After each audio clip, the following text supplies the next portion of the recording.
개인적 실패의 근원과 스토아 철학의 7가지 원칙.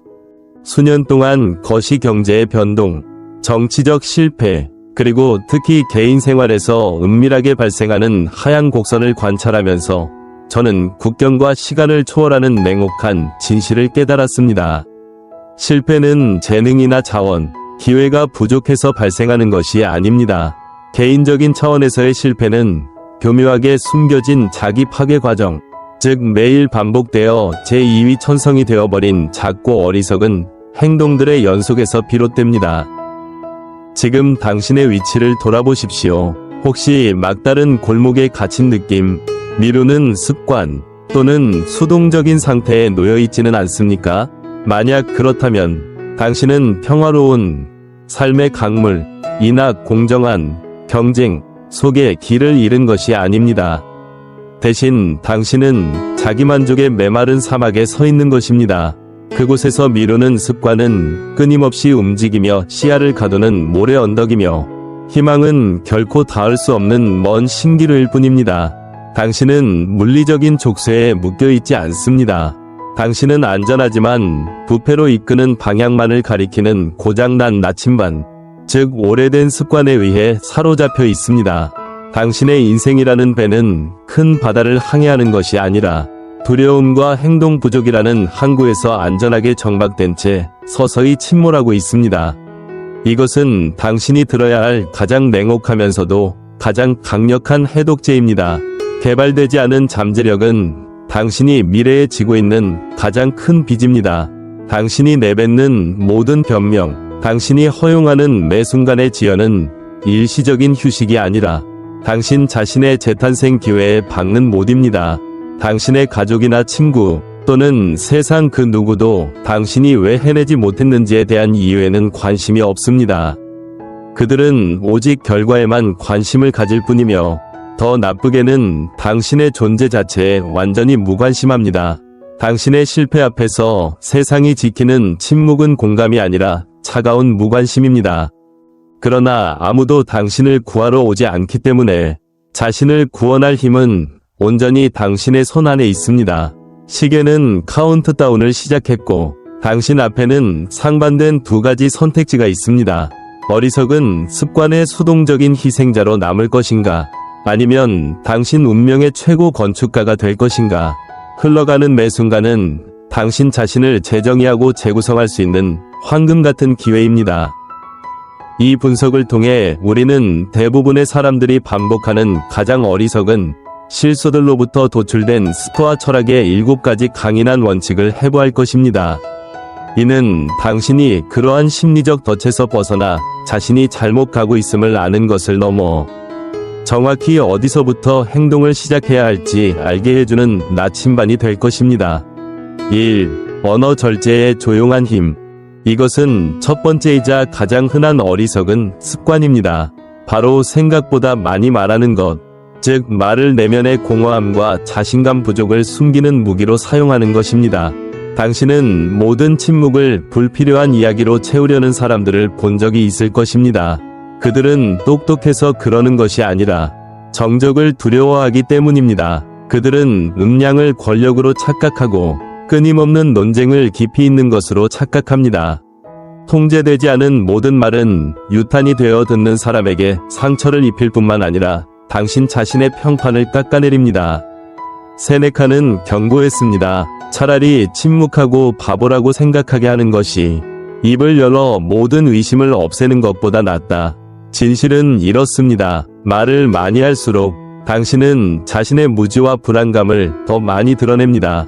당신은 외부의 인정, 엑스터널 발리데이션을 얻기 위해 노력하지만 장기적인 존중을 대가로 지불하고 있습니다. 진정한 힘은 소리칠 필요가 없습니다. 그것은 고요하고 침착하며 무게감이 있습니다. 스토아 철학자들의 해결책은 멈춤을 통제하는 데 있습니다. 멈춤은 중단이 아니라 지혜가 모이는 공간입니다. 반응하기 전에 스스로에게 물어보십시오. 이것이 필수적인가? 이것이 유용한가? 이것이 대화를 더 좋게 만드는가? 침묵을 당신의 평정심과 관찰 능력을 보호하는 강철 방패로 만드십시오. 말을 적게 하고 더 많이 듣는 법을 배울 때 당신은 더 똑똑해질 뿐만 아니라 더 신뢰할 수 있는 사람이 됩니다. 2. 조종간을 잡아라. 철저한 책임의식. 어리석은 사람들의 고전적인 자기 파괴적 행동은 자신 외의 모든 것을 탓하는 것입니다. 부모님 때문이야, 나쁜 상사 때문이야, 시장 때문이야, 운명 때문이야. 그들은 언제나 타인이 쓴 시나리오 속의 수동적인 희생자입니다. 그들은 통제권을 포기하고 스스로 무력감이라는 목걸이를 걸고 있습니다. 비난할 때 당신은 당신의 힘을 잃을 뿐만 아니라 당신이 비난하는 대상에게 그 힘을 넘겨줍니다. 여기서의 어리석음은 별표 외부 통제 소재 External Locus of Control 2록 별표라는 심리를 유지하는 것입니다. 이 로그를 가진 사람들은 그들의 삶의 결과가 행운, 운명 또는 타인의 행동 때문이라고 믿습니다. 심리학 연구에 따르면 이 로그가 높은 사람들은 더 높은 수준의 스트레스와 불안을 경험하며 별표 학습된 무력감, 런드 헬프리스니스, 별표에 빠지기 쉽고 문제 해결에 대한 끈기가 부족합니다. 그들은 종종 절망감을 느끼고 변화하려는 동기가 없습니다. 카를 융은 말했습니다. 나는 나에게 일어난 일이 아니다. 나는 내가 되기로 선택한 것이다. 이것이 바로 별표 철저한 책임의식, 라디칼 리스판서빌리티, 별표의 본질입니다. 스토아 철학자들은 외부 사건, 천재지변, 타인의 행동, 질병을 통제할 수 없음을 알고 있습니다. 하지만 그들은 자신의 반응을 완벽하게 통제할 수 있습니다. 실천적 조언은 그랬어야 했는데 라는 말을 당신의 어휘에서 지우는 것입니다. 대신 이렇게 말하십시오. 나는 선택했다. 이 실수에서 무엇을 배울 수 있는가?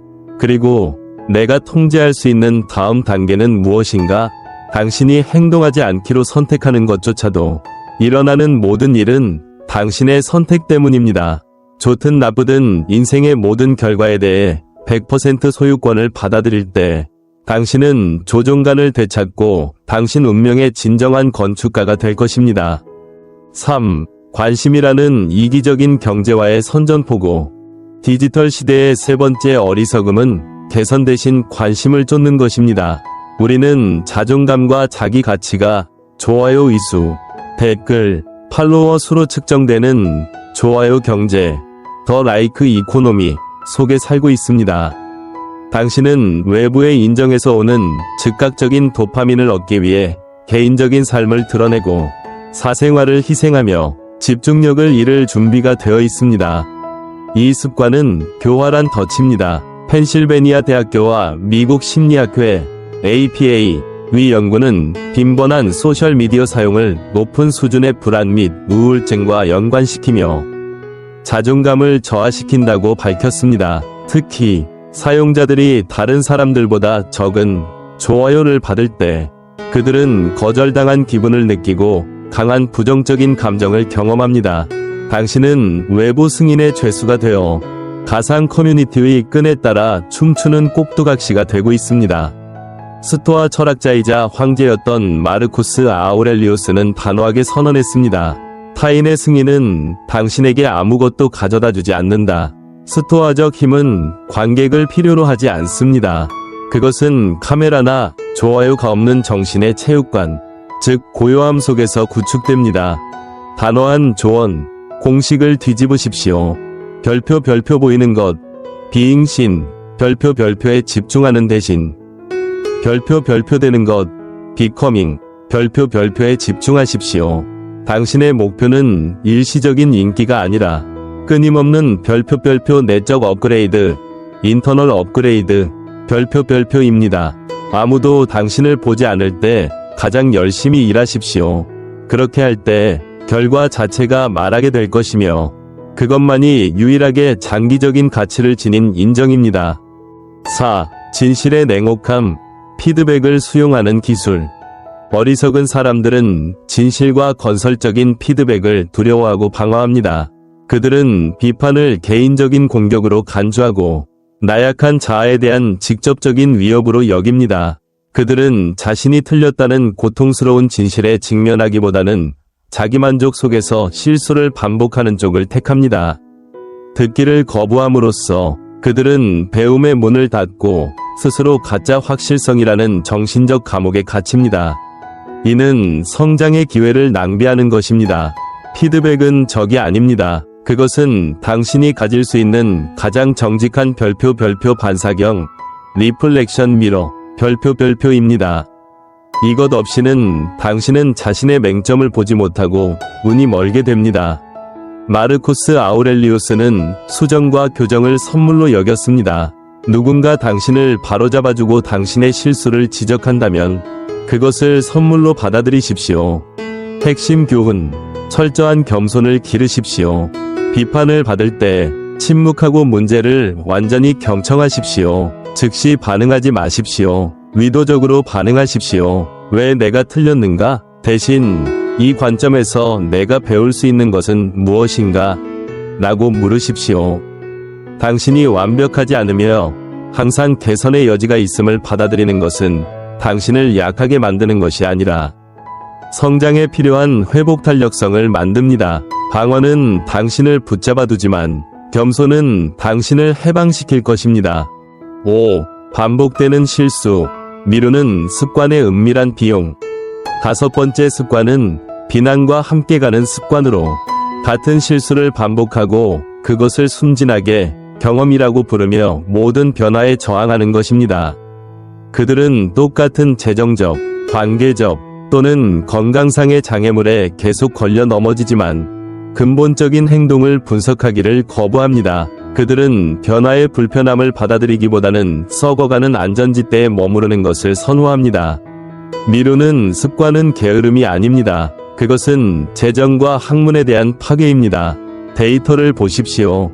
금전적 비용, 일부 경제 보고서에 따르면 미루는 습관 때문에 미국의 일반 직장인이 관련 없는 활동에 업무 시간을 낭비하여 연간 달러 8.875에서 달러 10.396, 약 1.186만 원, 물결표 1.386만 원 위 손실을 입을 수 있습니다. 학업적 손해, 통계에 따르면 미루는 습관은 학업 성과를 최대 30%까지 저하시킬 수 있습니다. 시간 낭비, 평균적인 성인은 일주일에 약 6시간을 미루는 데 사용하며 이는 거의 하루치의 업무 시간을 낭비하는 것과 같습니다. 세네카는 결론 지었습니다. 실수를 저지르는 것은 인간의 본성이지만 그 실수에 고집하는 것은 어리석음이다. 반성과 조정이 없는 경험은 실패의 반복일 뿐입니다. 스토아 철학의 원칙, 장애물을 길로 만들라, 더 옵스테클 이즈 더 웨이. 원래 내 성격이 그래 라고 변화에 저항하는 대신 변화를 우주의 유일한 자연스러운 사건으로 받아들이십시오. 명확하게 분석하십시오. 왜 지난번에 실패했는가? 이번에는 무엇을 다르게 해야 하는가? 행동을 시작하는 압력과 불편함을 멈추는 이유가 아닌 연료로 사용하십시오. 6. 진정한 능력은 선언을 필요로 하지 않는다. 6번째 어리석은 습관은 오만한 자신감과 실제 능력을 혼동하는 것입니다. 이런 사람들은 항상 목소리가 크고 호언장담하며 지나치게 단호하게 행동하지만 이는 실제 기술 부족을 숨기기 위한 텅 빈 껍데기일 뿐입니다. 그들은 확신이 숙련도를 대체할 수 있다고 믿습니다. 진정한 자신감은 말에서 나오는 것이 아니라 검증된 결과와 무대 뒤에서 조용히 구축된 숙련도에서 나옵니다. 스토아 철학자들은 자랑할 필요가 없습니다. 그들은 자신의 행동이 말하게 합니다. 기억하십시오. 별표 오만, 에로건스, 별표은 불안감으로 만들어진 가면입니다. 별표 스토아적 자신감, 스토익 컨피던스, 별표은 자신의 능력을 정확히 알고 끊임없이 개선하려는 노력의 산물이며 누가 보든 안 보든 상관하지 않습니다. 조언, 말로 하는 확인, 찬양, 과시를 찾는 대신 당신이 하는 일에서 확인을 찾으십시오. 시간의 90%를 역량, 컴페턴스, 개발에 집중하고 10%만 자신감, 컨피던스, 표출에 집중하십시오. 당신의 역량이 충분히 커지면 자신감은 흔들리지 않고 선언할 필요 없는 자연스러운 부산물이 될 것입니다. 7. 즉각적인 행동, 수동성의 대가. 마지막 교훈은 행동을 위한 완벽한 타이밍을 기다리는 어리석음에 저항하는 종합적인 것입니다. 당신은 준비가 안 되어서 미루는 것이 아니라 완벽함으로 위장된 실패의 두려움 속에 잠겨 있기 때문에 미루는 것입니다. 당신은 분석하고 계획하고 정보를 찾느라 스스로를 이론의 대가로 만들었지만 실천의 실패자로 남겨두었습니다. 에픽테토스는 물었습니다. 우리가 좋은 삶을 시작하는 것을 미루고 스스로에게 실수할 기회를 줘야 하는가? 그의 대답은 아니요 였습니다. 시간은 무한하지 않습니다. 당신이 망설이는 매 순간 당신은 당신의 삶에서 되돌릴 수 없는 부분을 잃고 있습니다. 스토아 철학의 최고 원칙은 행동의 규율입니다. 당신은 시작할 때의 불완전함을 받아들여야 합니다. 80%의 계획을 실행하는 것이 종이 위에만 있는 100%의 계획보다 낫습니다. 미래의 완벽한 당신의 버전을 꿈꾸는데 단 1초도 낭비하지 마십시오. 오늘날의 불완전한 행동으로 그것을 구축하기 시작하십시오. 행동만이 당신이 서 있는 곳과 가고 싶은 곳을 잇는 유일한 다리입니다. 우리는 당신을 묶고 있는 보이지 않는 족쇄들을 해부했습니다. 통제되지 않은 말을 하는 어리석음, 비난이라는 자기 파괴, 헛된 관심을 쫓는 천박함, 피드백을 거부하는 정체, 그리고 실수 반복과 미루는 습관의 끔찍한 비용까지. 막다른 삶과 위대한 삶의 차이는 운명에 있는 것이 아니라 변화하려는 의지와 그것을 따르는 규율에 있습니다. 당신에게는 당신이 통제할 수 있는 모든 것, 사고방식, 판단, 행동을 지배할 막대한 힘이 있습니다. 다른 모든 것은 단지 외부 풍경일 뿐입니다. 이 싸움은 이분법적 전투입니다. 당신은 오래된 어리석음과 타협할 것인가? 아니면 새로운 스토아 철학자가 될 것인가? 당신은 상황의 피고용인이 될 것인가? 아니면 운명의 최고 건축가가 될 것인가? 내일부터 당신은 이 목록에 있는 어리석은 행동 중 어느 것도 반복하는 것이 허용되지 않습니다. 모든 것을 한 번에 바꾸려 하지 마십시오. 단 하나에 집중하십시오. 언어 절제입니다. 앞으로 24시간 동안 대화 시간의 80%를 침묵하는데 전념하십시오. 들으십시오. 관찰하십시오. 다른 사람들이 말하게 하고 당신의 지혜가 쌓이게 하십시오. 이것은 극도로 어려울 것이며 당신의 자아는 맹렬히 저항하겠지만 이것이 잃어버린 내면의 통제권을 되찾는 첫 번째 단계입니다. 이 확언을 기억하십시오. 이것이 당신의 일상적인 폭풍 속에서 당신의 닻이 될 것입니다.